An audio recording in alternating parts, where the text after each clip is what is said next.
Hi and welcome to City Journal News. I'm Jesse Burns. And I'm Freia Beattie. Coming up on the program today, we have an exclusive interview with Richard Di Natale about the Greens' latest policy on legalising cannabis. And we look at how climate change is affecting Melbourne's temperatures this autumn. But first, today's new headlines with Tashana Dodd. Adelaide Archbishop Philip Wilson has been found guilty of covering up child sexual abuse in the 1970s. Wilson is currently out on bail and will step down from this position this Friday. Liberal MP Andrew Hastie has told Parliament that Australian billionaire and political donor Chow Chak Wing has been identified as a co-conspirator in the bribery of a UN official. Political correspondent Alexander Blain will have more on this story later. The High Court has declared unionist David Smith will replace ousted ACT Senator Katie Gallagher.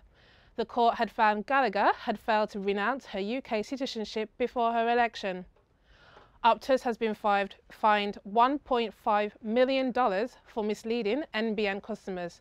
The federal court found that Optus wrongly told its customers that their internet services would be cut off within 30 days unless they transition to one of its NBN plans. The prospect of a treaty with Indigenous Australians is closer today with the creation of the Victorian Treaty Advancement Commission. Reporter Cormac Pearson explores what a treaty will look like and what it will mean for the state. Treaties have been fought for by Indigenous and Torres Strait Islanders for decades, and still Australia is the only Commonwealth country yet to have a treaty with its Indigenous peoples. You see a lot of different cultures, but you don't see Aboriginal culture. Through a treaty, we can change that. We can have culture embedded in our infrastructure. We can have culture embedded in our schools. People can learn about our culture and get to know and understand and value our culture. Ms Gallagher says the treaty's impact on both Indigenous and non-Indigenous people would be positive. So to see our elders take their rightful place in society, you can't put words to how it would impact on us as Aboriginal people. I have faith that the average Victorian would support what we're trying to achieve, and they also would feel pride. A treaty is an agreement between two states, nations or governments. In this case, it will hope to recognise land rights and restore culture and independence to Indigenous Victorians. The Treaty Advancement Commission has been hard at work to raise awareness about the treaty and is to hand the state government a fully elected Indigenous body by June next year. The body will then commence negotiations with the state government. Although Ms Gallagher is concerned about the lack of knowledge and misinformation about treaties. There's something happening at the moment in Victoria, but I don't know details. I guess I'm aware of the Treaty of Waitangi and possibly other kind of First Nations treaties. That's probably it. Victoria is leading the way in Australia, and due to the Treaty Advancement Commission, hard fought for treaty negotiations are closer than ever. It's about recognition, it's about reparation, it's about all of Australia valuing the oldest living culture in the world. You've got it in your own backyard. Value it, learn about it, understand it. That's what treaties are about. Cormac Pearson, City Journal News. Posters have been put up around Melbourne protesting against proposed Apple flagship store at Federation Square. Despite this, the state government says there will be no stopping the project from going ahead, leaving some Melburnians wondering how this will benefit the city. Isabel Quinlan reports what advantages or disadvantages this store may bring to Melbourne. The campaign against Apple's proposed new store for Melbourne's Federation Square is ramping up, leaving some Melburnians wondering what will become of this iconic meeting place. Under the plan announced just before last Christmas, the 3-storey Yarra building will be demolished for the 2-storey Apple Pavilion. With details of the deal kept a secret, some members of the public are questioning what is this store going to bring to Melbourne. I don't know, not too sure to be honest. I would say might bring more money in. Well, I think it'll bring a lot of information. There'll be a lot of interest in it, but I would prefer to see a gallery than an Apple store in this location. Despite concerns, CEO of Federation Square, Jonathan Tribe, assures the store will have mounting benefits to the city and the square. A global flagship store is more than a retail store. There will be an element of retail there, but In the global flagship store, a whole range of educational and cultural activities are run day in, day out. Mr. Tribe also says the original design of the building has undergone changes to enhance more of Fed Square's atmosphere. I can tell you the work that has happened since December, January means that it'll be a very different looking building to the one that has got the publicity and the criticism. So it's a question of watching this space, I think, over the next few months. According to Mr. Tribe, the store is set to bring in an extra 2 million plus visitors into the square per year and more than 450 jobs into this precinct. I just think that this is a game changer for Federation Square. We see it as very much to the good, although we recognise that it's controversial. Construction is set to begin early next year, and until then, debates over this space are likely to continue. Isabel, Quinlan, City Journal. As the Melbourne Council election approaches, the fate of the Queen Victoria Market appears likely to become an election issue. Jessica Evans takes us through how the market has become such a divisive issue. Under Robert Doyle's leadership, the council created a redevelopment plan for the market. This promised thousands of jobs and new community benefits worth $1.2 billion. This was, and still is, a controversial proposal, with people for and against. They have a vision for the market, which involves fixed stores, 24-hour opening, 7 days a week trading, and you'll lose the market is really an open market with stores on top, with sheds on top, and you'll lose that feel. The current plans are to remove and restore the old cattle sheds, while building a car park and trader storage area underground. This has recently been rejected by Heritage Victoria. With the election approaching, some candidates are using the market as a strong campaigning tool.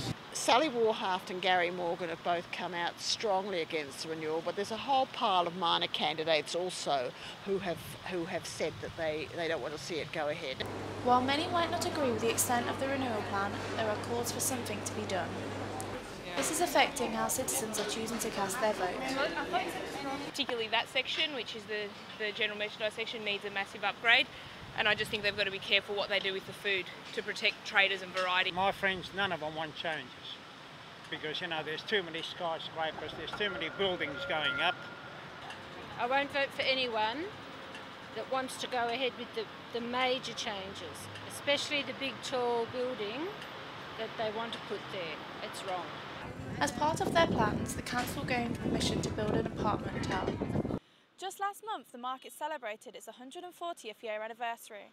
It is left to be seen if its next birthday will look very different. Jessica Evans, City Journal News.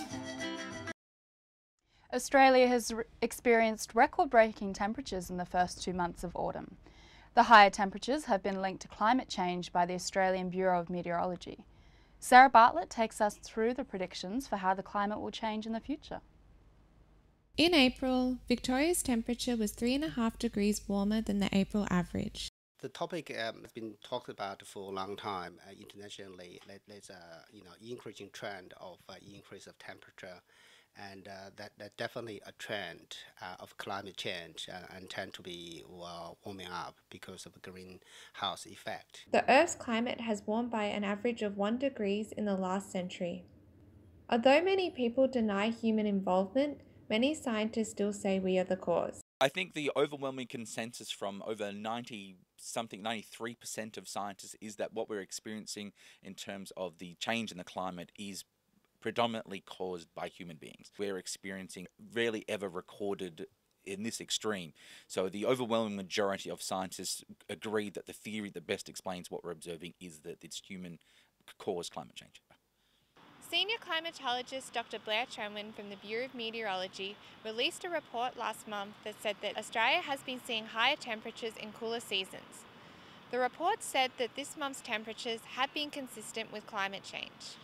Well, the predictions are very, very clear in terms of what's going to happen for the next several decades. And the best case scenario by the end of the century is an increase of only 2.5 degrees, and the worst case scenario are increases in excess of 10 degrees. So without a doubt, the first 2 months of autumn are only going to get hotter in the intervening decades to come.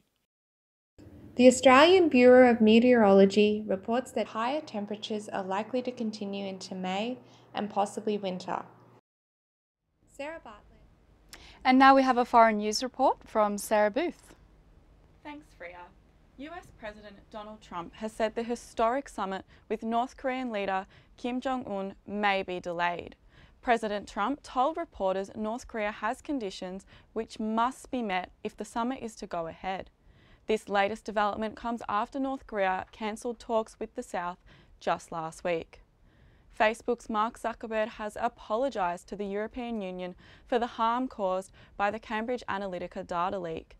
Zuckerberg met with EU Parliament leaders in Brussels to face questions as to how and why the political consultancy company was able to access the personal data of 87 million Facebook users. He said Facebook's failure to take a broad enough view of their responsibilities was a mistake. And on a lighter note, Prince Harry and Meghan have attended their first royal event as a married couple. The newlyweds were joined by over 6,000 people for a Buckingham Palace garden party to honour Prince Charles's charity work. And that's all for international news. Thanks, Sarah. After successfully campaigning to have cannabis legalised for medical use, the Greens Party are now pushing for recreational use of the drug to be legalised across Australia. The move has raised concerns with Australian health authorities, with the impacts of the drug not yet fully known. Our very own Jesse Burns reports. Richard Di Natale has announced the Greens' latest policy to have recreational cannabis legalised across Australia. Di Natale believes the move will have widespread positive impacts, including seeing an end to the drug's black market. This is a position that personally I've had for a long time, and it's a position that the party's certainly had, and it stems from the fact that the war on drugs has comprehensively failed. We're seeing an increase in cannabis consumption and cannabis arrests, and of course that means young people face criminal prosecution. It means that they end up with a record that might prevent them from getting a job or travelling overseas. This decision from the Greens has prompted the Australian Medical Association to voice their concerns, with the AMA announcing they would oppose any policy that would see recreational use of cannabis legalised, stating, "We have considerable concerns about the risk for the young brain and the possibility of bringing on psychosis, especially in the younger age group." But not all health organisations share this concern. Nicole Lee from the Australian Drug Institute believes legalising recreational cannabis will allow authorities to monitor what's going into the drug itself. That's one of the big benefits of legalisation over decriminalisation, for example, and definitely over prohibition, is that there's some control over the dose, and so people will know the strength they're buying of cannabis. At the moment, you could really be getting anything depending on who's grown it and the season and where it's grown. So you don't know really, you can't gauge your risk. With much work to be done, the Greens are set for a hard task ahead as the debate looks to continue long into the future. But their mission is clear. The Greens want Australia to look and smell a lot greener. Jesse Burns reporting, City Journal News. Victoria's upcoming safe injection room in Richmond will be operating late this year. The Andrews government hopes the unit will combat Richmond's drug problem after 34 drug-related deaths in 2016 on Victoria Street. Ruby Staley reports on how the injection room may affect the community and surrounding businesses. Richmond, known for its cuisine, manufacturing and multiculturalism, has become Melbourne's epicentre for drug abuse. Families, youth and workers of the area fear that this drug culture could threaten their safety and their business. The number of customers reduced because due to the increasing of the number of the junkies. The government's proposal hopes to remove drug-affected people off the street and clean up syringes by offering them access to a safe and private space. I'd assume that they're going to make things a lot easier to work with in the community, particularly on the sense of drug addiction. You'd like to think that the Victoria Street community would be inclusive, but maybe that's not an option when it comes to drug addiction. Although most of the community are supportive of the initiative, some fear the change and what it may mean for the safety of the area. At the moment, I have a negative feeling over the injection room existence. No. As a local resident, to me, I'm not going to stop going to these restaurants because of a safe injection room. Like, if anything, I'm going to feel safer. I can't imagine there being a downfall. Potentially maybe just a change in the way that those that are addicted to drugs interact with the businesses and the communities. Whether or not that's a positive or negative, who knows? Following the success of Sydney's King's Cross Safe Injecting Room, Richmond also aims to minimise harm and aid local business.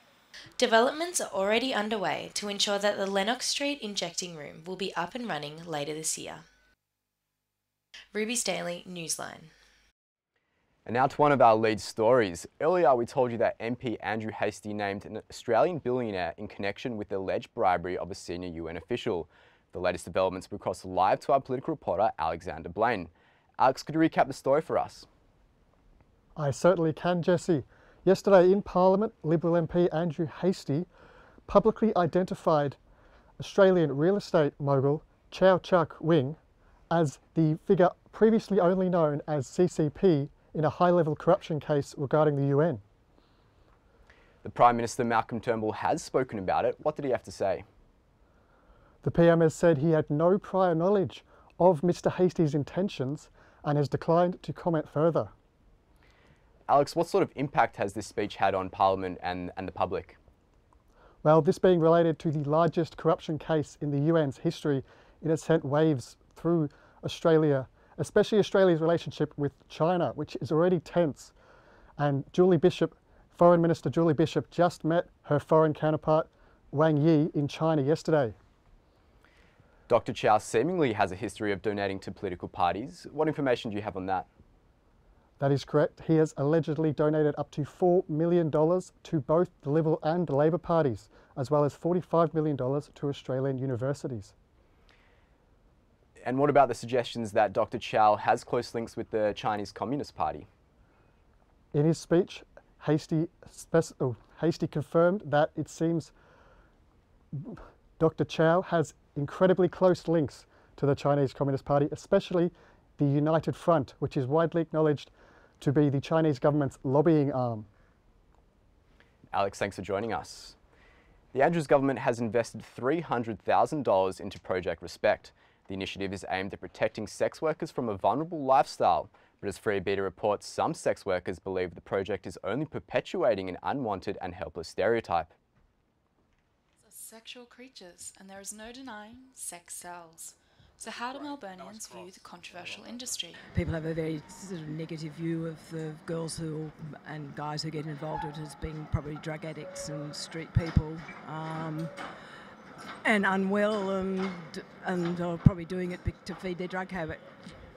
I caught up with Grace Kenrick, a 24-year-old sex worker who wants people to see beyond this stereotype and reconsider their perceptions of the industry. You know, I've been sexually assaulted before, and if anything, it taught me, you know, this job, self-respect, boundaries, consent. It sort of pushed all those things home for me and gave me more self-esteem and more self-respect. So to say that we're all kind of in this abusive environment and we all need to be saved and rescued, you can't say that. It can happen to anybody, it can happen to you. You know, you might have a child and you're struggling, and the only way you can go about it is do what they do, and you know that's because you've been forced to. You know, you're not getting enough money from the government, whatever. But yeah, there are always choices, but you know sometimes it's just maybe you don't have that choice. Maybe I think as time's gone on, and there are more opportunities for women and men in different fields, and that's changed. They've got to kind of realise that people who still do this work do it because they want to, not because they have to. There's not a necessity anymore that you need to do this kind of work to eat and live and survive. Mm-hmm. People look at them as sleazy and stuff like that, and I think it's like a lot of industries. They kind of look at what the job is rather than that there are normal people that do it, and they do it for certain reasons that others can't comprehend because they're not in their same shoes. Miss Kenrick defiantly stands by her industry with one very clear statement. Like, if we're not asking for help, don't offer it. This is Freia Beattie for City Journal. And here's James Cusack with today's sports news. Collingwood forward Jordan De Goey's playing future beyond this year is up in the air, with reports North Melbourne will offer around $700,000 per year over the next 4 to 5 years. In better news for Collingwood, their star young forward Jaden Stevenson has re-signed with the club until the end of 2021. Defender Jake Lever says he would be disappointed if his ex-teammates don't get stuck into him when Melbourne play the Crows in Alice Springs on Saturday afternoon. Lever famously left the Crows weeks after losing the grand final last off-season. Melbourne Storm coach Craig Bellamy is rumoured to be in negotiations with the Brisbane Broncos to take over from Wayne Bennett as coach at season's end. Both coaches will address the matter later today in their weekly press conferences. 23-time Grand Slam winner Serena Williams will make her return to the French Open next week, 8 months after giving birth to a daughter. Rafael Nadal is the overwhelming favourite to win his 11th French Open title when the tournament starts on Monday. In the NBA, the Golden State Warriors are locked in a tight battle with the Houston Rockets in Game 4 of the Western Conference Finals. Warriors lead the best-of-7 series 2-1. Now to a special report.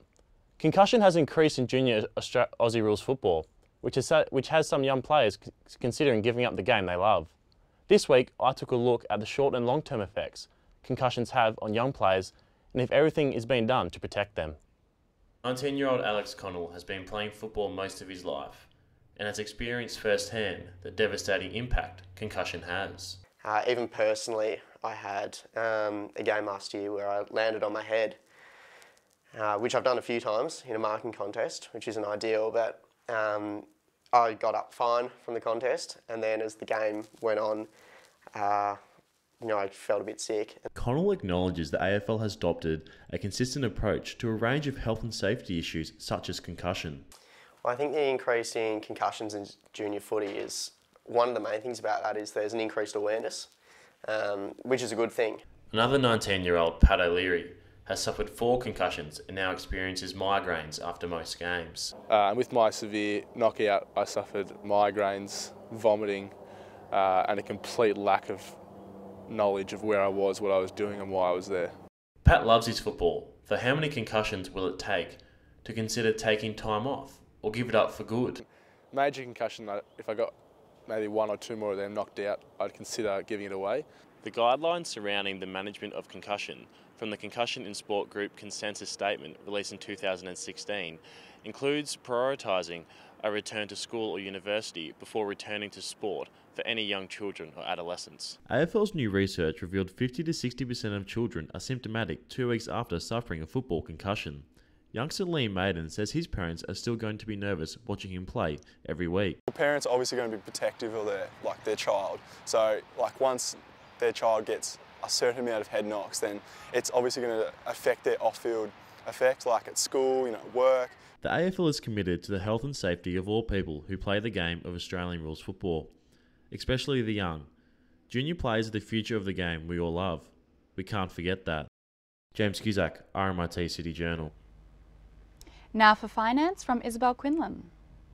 Good afternoon, everyone. Today's markets have fluctuated overnight, with the US Dow Jones going down by about 0.75%.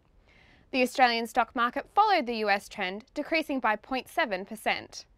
Gold is up marginally, just to above $1,700 per ounce, while crude oil has gone up by 96 US cents per barrel. Now, looking at the Australian dollar, it has remained steady, with 1 Australian dollar buying 75 US cents, 64 euro cents, 56 British pence and 83 Japanese yen. Also in today's news, Westpac boss Alastair Welsh faced intense questioning at the Royal Commission over his bank's dodgy business loan practices. The Commission will begin looking into the actions of the 4 big banks until the end of the year, with the final report due in February 2019. And that's it for finance news. Thanks, Isabel. Commuters are avoiding Victoria's trains at night due to fears for their personal safety. Sarah Booth has the story. Public Transport Victoria says its night network allows you to explore Melbourne's vibrant nightlife safely. However, university student Amelia did not feel safe the night she and her friends were harassed by a group of men on a train. She says the men temporarily damaged the buttons on all the doors in their carriage, stopping her group from leaving.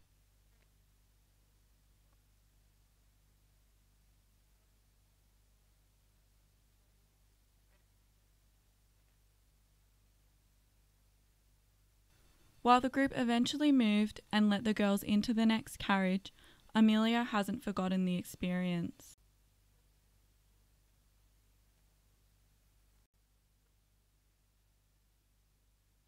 Amelia is not alone in her fears. A Blain international survey released last year found 1 in 4 young women believe it is not safe to travel on public transport alone at night. If I'm alone, I would not feel too safe, honestly. It really depends on the location, but like recently I realized there's a lot more police on my station during the night, so it feels a lot safer. If I go home on the Craigieburn line, it can be a bit confronting at times and a bit scary.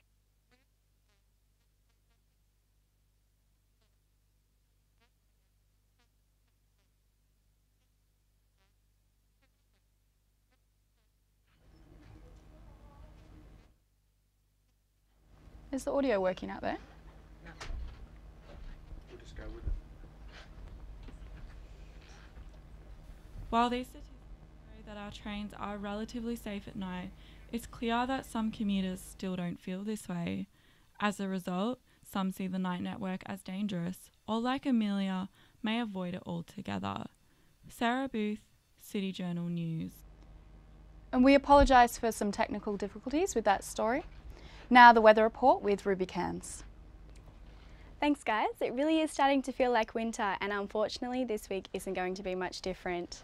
Today in Melbourne we'll be reaching a high of 16 degrees with a possible chance of showers or drizzle over the southeast suburbs. Winds are expected, yet becoming light in the late afternoon. The cold weather continues with a high of 16 degrees across the day. A small chance of showers with 1 millimetre of rain expected to hit parts of Melbourne. Friday, 16 again, before it starts to get a little warmer just in time for the weekend. Saturday will be 17 degrees with a chilly morning frost before what is expected to be a mostly sunny afternoon. And Sunday warming up even more with a max of 18 and a light northerly wind expected throughout the afternoon. So guys, this might be our last warm weekend for a while, so make the most of it. Thanks Ruby, we certainly will. And that's all the news we have for today. I'm Jesse Burns. And I'm Freia Beattie. Have a great afternoon.